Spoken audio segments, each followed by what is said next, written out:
Mirëmëngjesi të nderuar teleshikues të Drita Televizion, do të jemi së bashku në emisionin What Happened Today, çfarë ka ndodhur sot.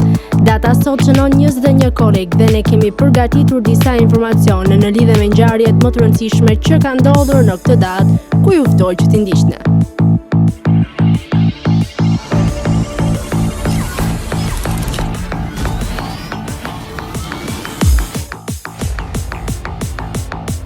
Njëste një korrik. Ngjarje 1865. Në treg në Springfield, Missouri, Wild Bill Hickok vret Dave Tut, që llogaritet vrasja e parë e perëndimit të egër. 1911. U mblodh në manastirin e Çepos, kuventi i përfaqësuesve të Çamërisë, të Labërisë dhe të Kazas të Janinës. 1931. New York City fillon emetimin e rregullt 7 ditë në javë të sinjalit televiziv në SBA. 1960. Sirimavo Bandaranaike zgjidhet kryeministre në Sri Lanka, duke u bërë gruaja e parë kryeministre në botë. 1969. Neil Armstrong dhe Edwin Buzz Aldrin bëhen njerëzit e parë që kanë ecur në hënë gjatë misionit Apollo 11. 1994. Tony Blair fiton në zgjedhje për udhëheqjes së partisë British Labour Party, duke i hapur rrugën për t'u bërë kryeministër në vitin 1997. Lindje 1899. Lindi Ernest Hemingway, letrar amerikan. 1925. Lindi Martin Camaj, shkrimtar dhe gjuhëtar shqiptar.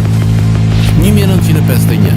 Lindi Robin Williams, aktor dhe komedian amerikan. 1963. Lindi Manu Chao, këngëtar francez. 1979. Lindi Andrei Voronin, futbollist ukrainas. Vdekje 1967. Vdiq Albert Lutuli, politikan i Republikës Jugoafrikane dhe nobelist. 1967. Vdiq Basil Rathbone, aktor anglez. 1970. Vdiq Mikhail Gerasimov, antropolog rus. 2012. Vdiq Ali Podrimja, poet shqiptar nga Kosova.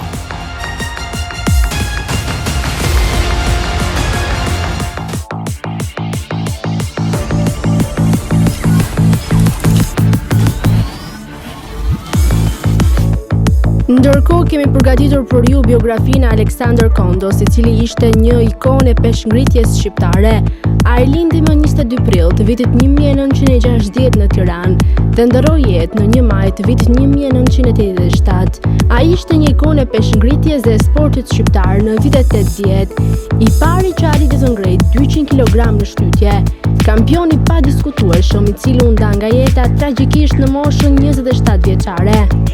Alexander Kondo, legjenda e peshngritjes shqiptare që humbi jetën në moshën 27 vjeçare në rrethana tragjike dhe ende të pasbardhura plotësisht, ku humbi jetën në një aksident automobilistik në New York të SBA-s, ku ishte vendosur si emigrant politik pas arafisjes nga Shqipëria në majin e vitit 1985, duke qëndruar në Jugosllavinë e asaj kohe, pas kthimit të ekipit kombëtar nga kampionati evropian i peshngritjes që ishte zhvilluar në Poloni.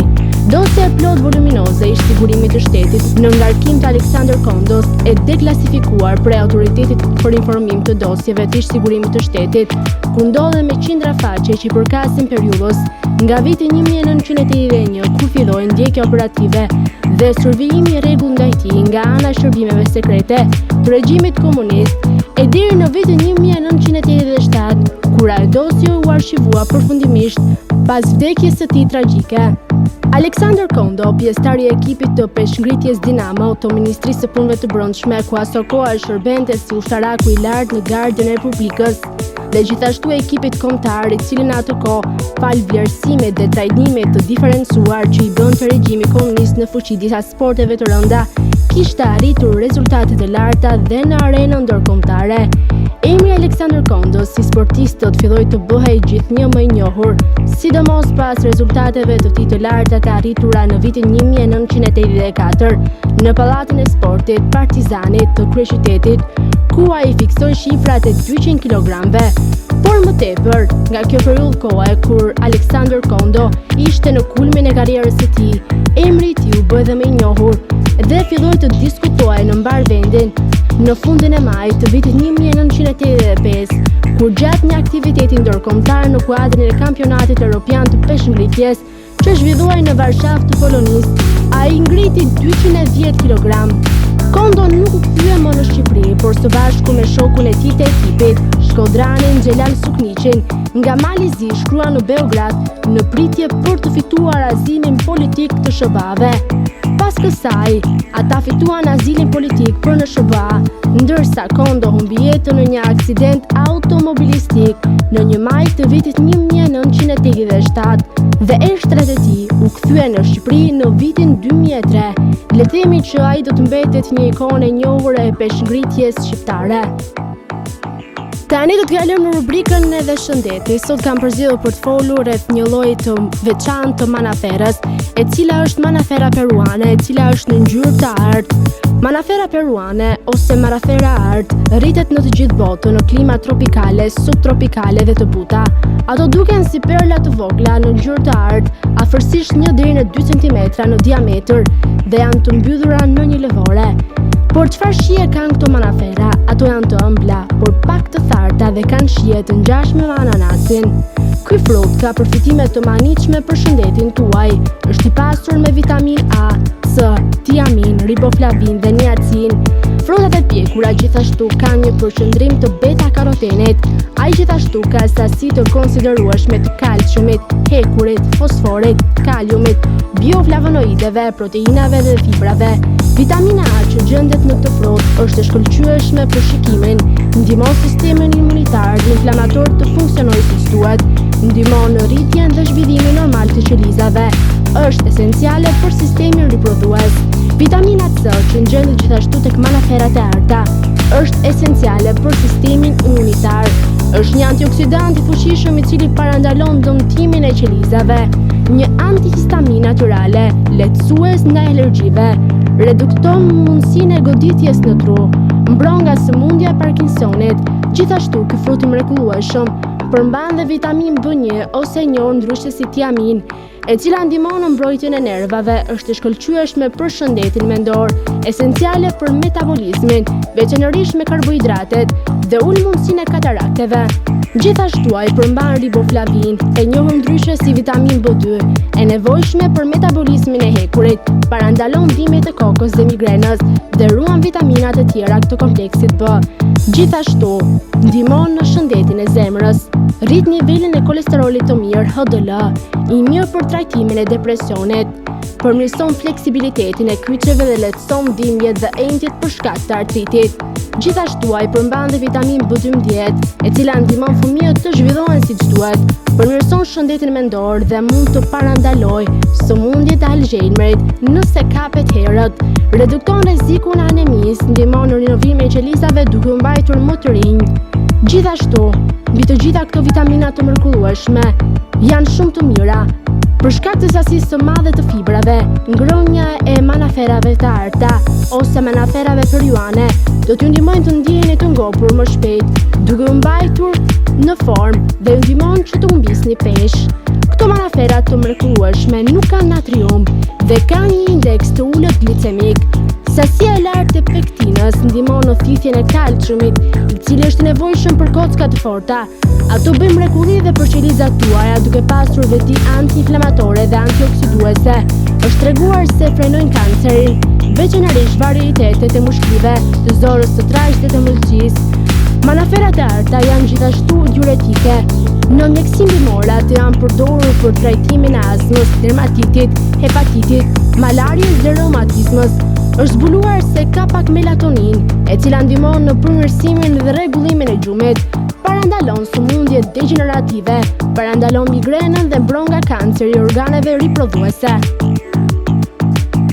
Tani ju ftoj të ndiqni parashikimin e motit në territorin shqiptar.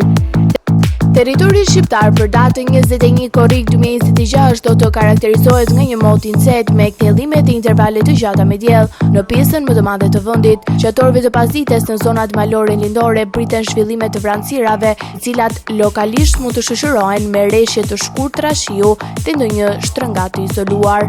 Në pjesën tjetër të territorit moti mbetet i qëndrueshëm. Paraditja do të jetë kryesisht me diell në të gjithë territorin, ndërsa pasditja do sjell vranësira kalimtare në relievet malore lindore. Temperatura minimale pritet të zbresë deri në 18 gradë Celsius, ndërsa maksimale do të arrijë deri në 37 gradë. Gjatë pasdites priten rreth 10 deri në 11 orë me diell. Era do të fryejë lehtë nga drejtimi perëndimor me shpejtësi 3 deri në 6 metër për sekond. Deti do të ketë dallgëzim të ulët rreth 1 deri në 2 ball. Indeksi ultraviolet për Tiranën pritet të jetë i lartë, rreth 9. Sipas të dhënave astronomike, lindja e diellit në Tiranë do të jetë rreth orës 5:19 minuta, ndërsa perëndimi rreth orës 20:16 minuta. Temperaturat minimale dhe maksimale për disa qytete kryesore të Shqipërisë do të jenë si më poshtë. Shkodër 23 deri në 37 gradë Celsius. Ukës 20 deri në 33 gradë. Peshkopi 19 deri në 31 gradë. Tiranë 25 deri në 36 gradë. Durrës 26 deri në 34 gradë. Kavaj 25 deri në 34 gradë. Elbasan 24 deri në 36 gradë. Berat 24 deri në 37 gradë. Korç 18 deri në 29 gradë. Vlorë 26 deri në 33 gradë. Gjirokastër 20 deri në 31 gradë. Sarandë 26 deri në 33 gradë Celsius. Tani uftoj të ndiqni parashikimin e motit në territorin e Kosovës. Territori i Kosovës për datën 21 korrik 2026 do të karakterizohet nga një mod pjesërisht i paqëndrueshëm. Paraditja do të dominohet nga kthjellime dhe intervale me diell, ndërsa gjatë pasdites priten zhvillime të vranësirave që lokalisht do të sjellin rreshje shiu dhe shtrëngata të izoluara, kryesisht në pjesën perëndimore dhe malore të territorit. Paraditja do të ketë mod kryesisht të kthjellët, ndërsa pasditja sjell shtim të vranësirave me rreshje të izoluara. Temperatura minimale pritet të zbresë deri në 16 gradë Celsius, ndërsa maksimale do të arrijë deri në 29 gradë. Era do të fryejë lehtë nga drejtimi verior me shpejtësi 3 deri në 6 metër për sekond. Indeksi ultraviolet për Prishtinën pritet të jetë rreth 7. Sipas të dhënave astronomike, lindja e diellit në Prishtinë do të jetë rreth orës 5:09 minuta, ndërsa perëndimi rreth orës 20:14 minuta. Temperaturat minimale dhe maksimale për disa qytete kryesore të Kosovës do të jenë si më poshtë. Mitrovica 17 deri në 28 gradë Celsius. Podujev 16 deri në 27 gradë. Skënderaj 17 deri në 28 gradë. Pej 17 deri në 28 gradë. Prishtinë 17 deri në 28 gradë. Gjakov 18 deri në 29 gradë. Malishef 18 deri në 29 gradë. Gjilan 17 deri në 28 gradë. Ferizaj 17 deri në 28 gradë. Kaçanik 16 deri në 28 gradë. Suharek 17 deri në 29 gradë. Prizren 18 deri në 29 gradë Celsius. Të nderuar teleshikues të Drita Televizion, kjo ishte gjithçka e përgatitur në këtë emision. Ndërkohë ju ftoj të na ndiqni në rrjetet tona sociale, Instagram, TikTok, Twitter dhe Facebook. Gjithashtu, nëse dëshironi që të na ndiqni live, mjafton të klikoni në webdrita.tv. Kjo ishte gjithçka e përgatitur në këtë emision, dhe ju ftoj të ndiqni programacionin në vijim të Drita Televizion.